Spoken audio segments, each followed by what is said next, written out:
Recently, this theme park was sold for only £3 million, which for a theme park and an established business isn't a lot. Has this theme park been saved from bankruptcy and has a bright future ahead of it? Or is it now doomed to be, dunno, they're building a Costco or something? If you don't know already, there is a theme park in the UK called Lightwater Valley, which is based, I think, in Ripon in North Yorkshire. And I'm a Yorkshire lass, so I have been there, so I've got some credibility for this video. And that's as far as my knowledge goes, really. So I have done a little bit of research into what on earth meant that this theme park got put on sale at such a low price, and who bought it? It wasn't me.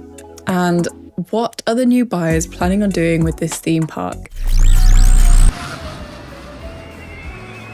You may already know a little bit of this and, the vague gist, but hopefully you'll learn something new today. And let me tell you, it is really exciting for us in the UK at the moment for theme parks, because we've got a new area opening in Portons Park. Something else is happening somewhere else. There's a giant swing coming to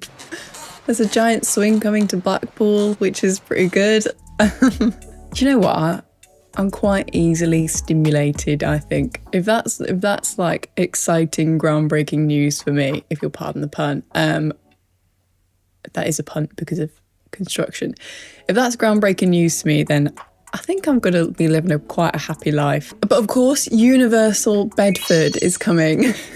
I'm sorry for laughing. I think it is a good thing.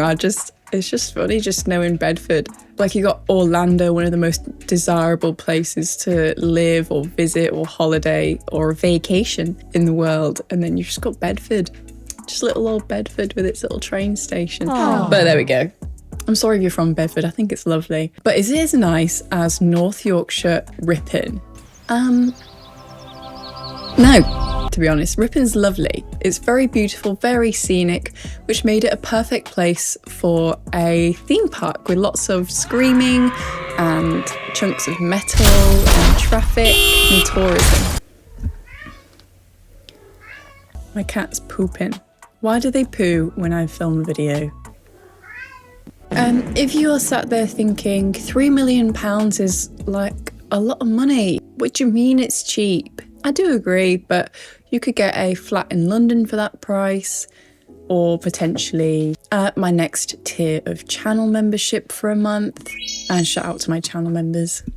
You guys must be loaded. But for some context, it's been estimated that Alton Towers, one of our greatest theme parks in the UK, I will still give it that title, has been roughly valued as a multi-billion pound business. So if they were to sell it, that's the kind of money they'd be wanting for it. Which, to be honest, yeah, I get it. It's a very profitable business. So £3 million does suggest that Lightwater Valley wasn't looking very valuable as a business. I mean, it's a massive piece of land alone with loads of things on it. It's already like an established business. So yeah, potentially we're seeing a little insight through the keyhole into Lightwater Valley. What am I talking about? Into sort of the value that the sellers thought it had. So one reason this could have been is because it's a leasehold, not a freehold. Now don't run away, this is interesting. In October 2025, when this went up for sale, it was a leasehold that was for 99 years with 72 years remaining. And what that actually means is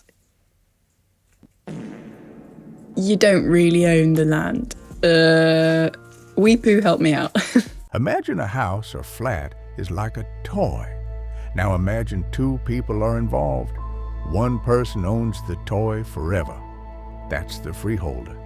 Another person is allowed to play with the toy, but only for a long time, like 99 years. That's you, and this is called a leasehold. Here's how it works in very small-brain terms. You buy the right to live there, but you don't own the land or the building forever. You're kind of borrowing it for a very long time. You can live there, decorate it, sometimes with permission. Sell your turn to someone else, but you have to follow rules like no loud dinosaurs. You might have to pay a small yearly fee, ground rent. You might have to chip in for repairs, service charge. And here's the weird bit. As the years pass, Your turn gets shorter. When the time runs out, the toy goes back to the freeholder unless you pay to extend it. So in one sentence, leasehold means you bought a very long turn to live in a place, but someone else owns it forever. The universe is strange, Wormy, but property law is stranger. The £3 million guide price included 182 acres. That's amazing! You could build probably like a Costco on it or something. That's a lot of space. I can't even picture it. It also included the infrastructure that was already built at Lightwater Valley, obviously, and, well, actually that is interesting, because it meant that they weren't flogging off the rides before selling the land. And it also included planning permission for lodges and things to be built. If it's anything like the Alton Towers lodges, I just hope that they don't charge that much for it. I'm sorry, Alton Towers, that's a blooming rip-off. It is a rip-off. Ripon? More like rip-off. For the price of one night at one of your little outdated, mildew-ridden lodges, I can travel to Mauritius in business class. The marketing details for the theme park suggested you could make about £5 million in revenue, but obviously revenue isn't the money you take home, it's not profit. And there are a lot of costs involved in running a theme park to keep it modern and relevant, and I'm sure you can imagine, I don't need to spell it out for you. And potential buyers would have to budget on top of the 3 million, things like restoration projects for the ultimate maybe, I'm hopeful, which was Europe's longest roller coaster built by Western Rail, was it? Brilliant. It was so silly, like an amazing ride though, incredibly rough. I think it was my first big roller coaster, so yeah, I love it. It's ridiculous, apart from the deer incident, and that absolutely terrifies me. One thing that Lightwater Valley had faced issue with that may have reduced its value dramatically, and that also gave it a little bit of a bad name, and I've talked about this in other videos before, but that's the incident that happened on the Twister roller coaster where a child fell out of the car. That obviously made headlines, probably made it onto The Sun, and that in turn reduced the, I guess, appeal to thrill seekers. I mean, it's not like a crazy thrilling ride.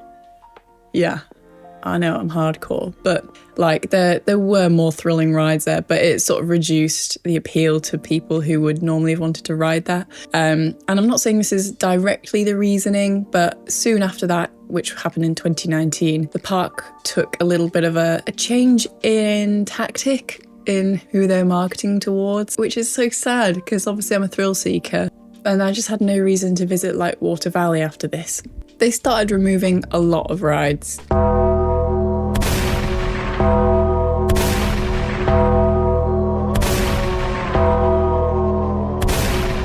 And also, not long after 2019, 2 years later in 2021, Brighton Pier Group bought Lightwater Valley. People guess they bought it for up to £5 million, but they described it as an asset they're willing to sell to focus on their main portfolio. Doesn't sound good, does it? They were trying to sort of shift it into a family park where they had rides like just loads and loads of kids' rides, basically.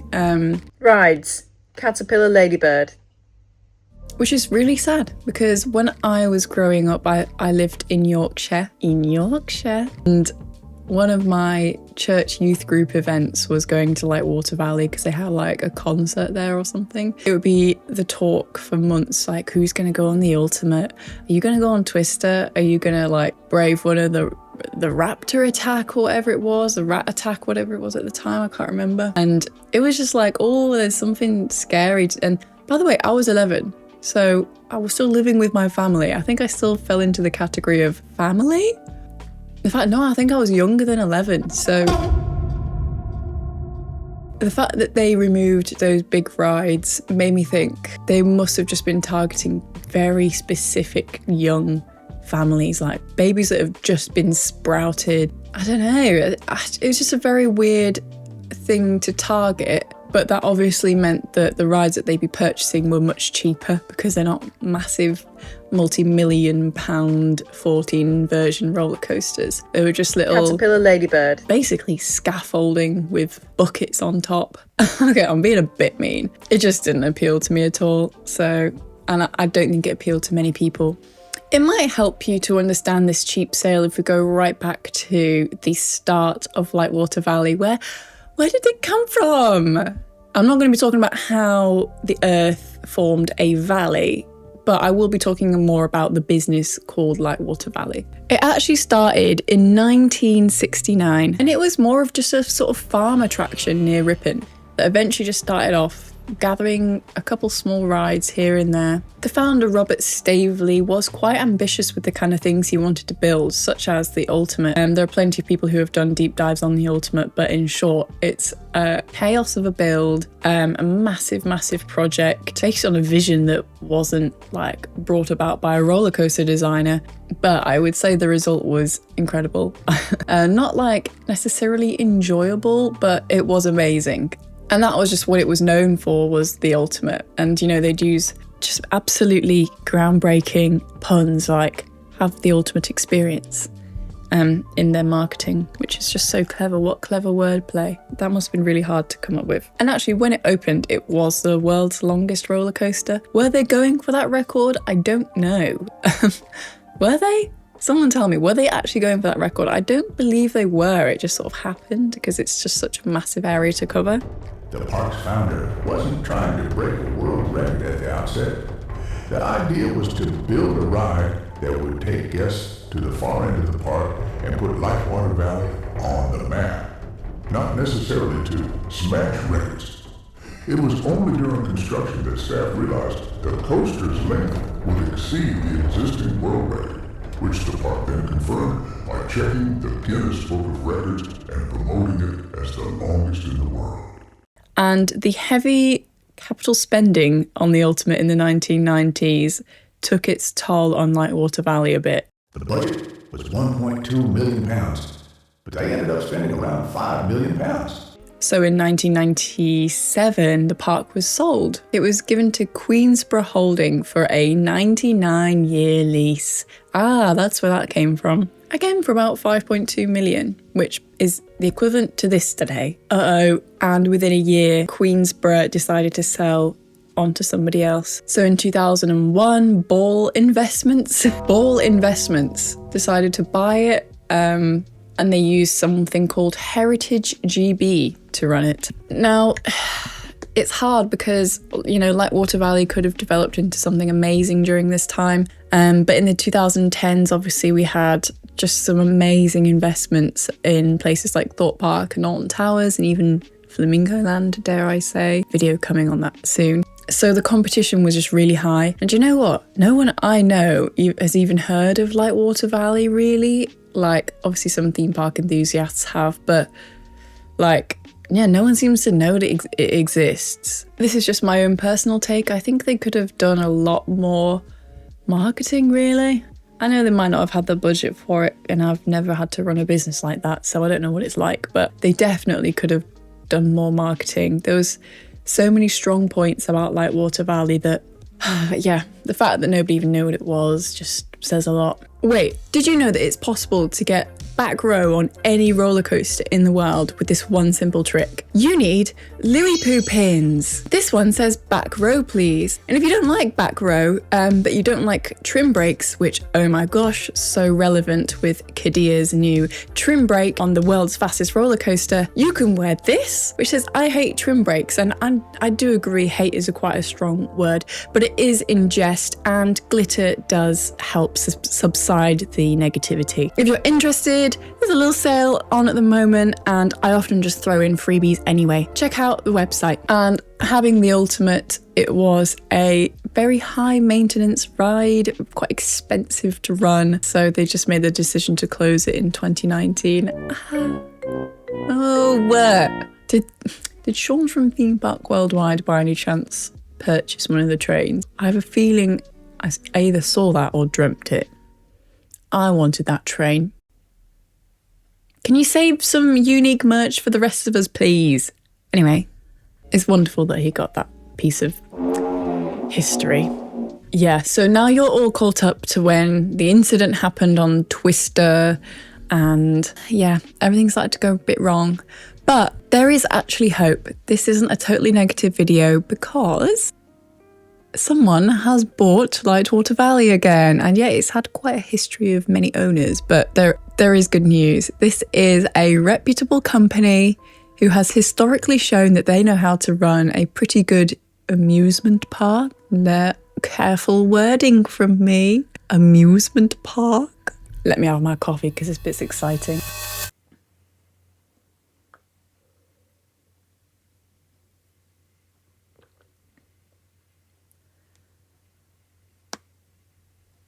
That is disgusting.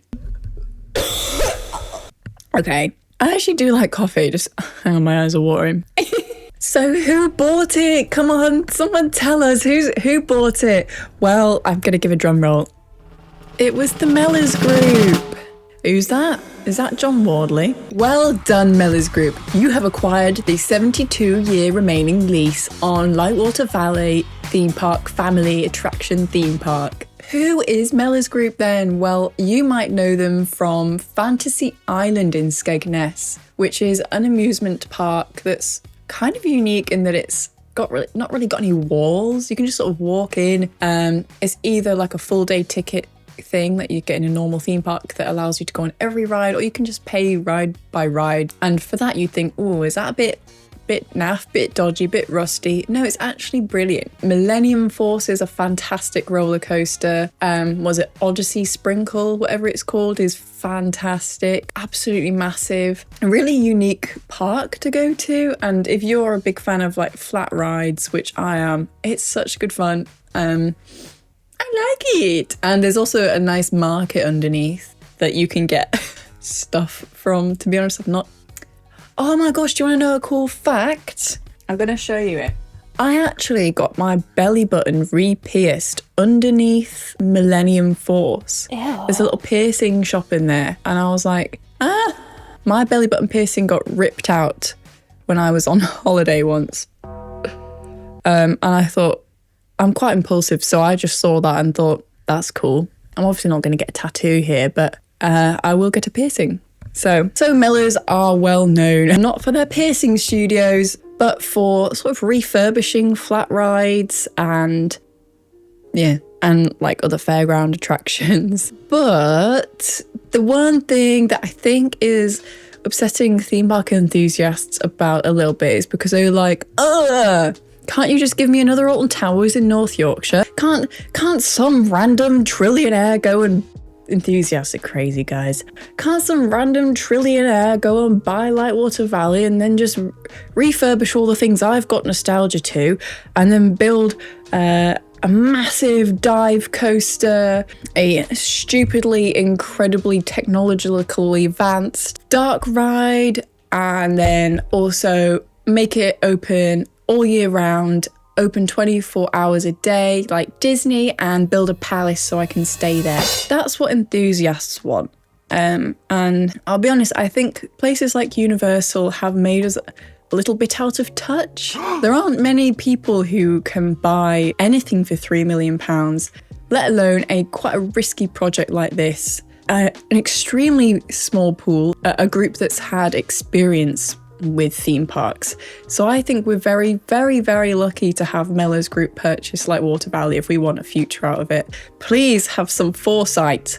I know that's not all of you, but I mean, have some realistic expectations, guys. It actually drives me nuts. Just be grateful. This is good news. But yeah, people are a bit nervous that the Mellors Group are just going to be sort of using this as another plot of land to swap around the rides that they own or rent. So something about Fantasy Island I've noticed is that some rides are pretty permanent, like some of the bigger roller coasters, but others are quite temporary and they'll be there just for one season and, not be there the next, which I think is quite a good idea because there's always something new for people to go back to.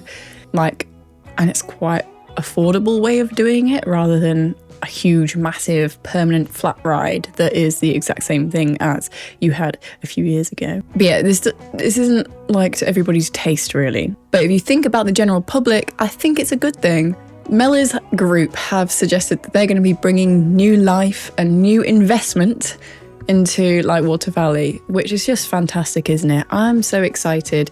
I cannot wait to see what they do with this, and I will be going to visit. I watched this video recently that they posted on Instagram, I think. Here it is. As Mellors director of the Mellors Group. Oh yeah, hello. We just acquired Lightwater Valley here at Ripon in North Yorkshire. Lovely place. Very, very excited to be here. It's early January, so a little bit bleak at the moment. Looking just still at the greenery outside.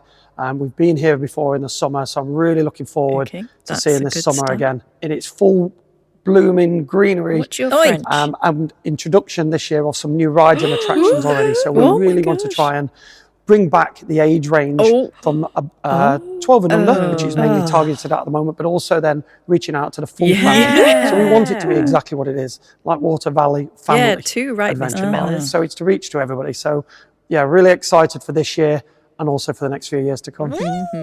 Oh yeah, that is good news, isn't it? That rings hopeful to me when they say going to expand their range of rides. They've listened. Don't you think they've listened? Isn't that so good? Don't you feel heard?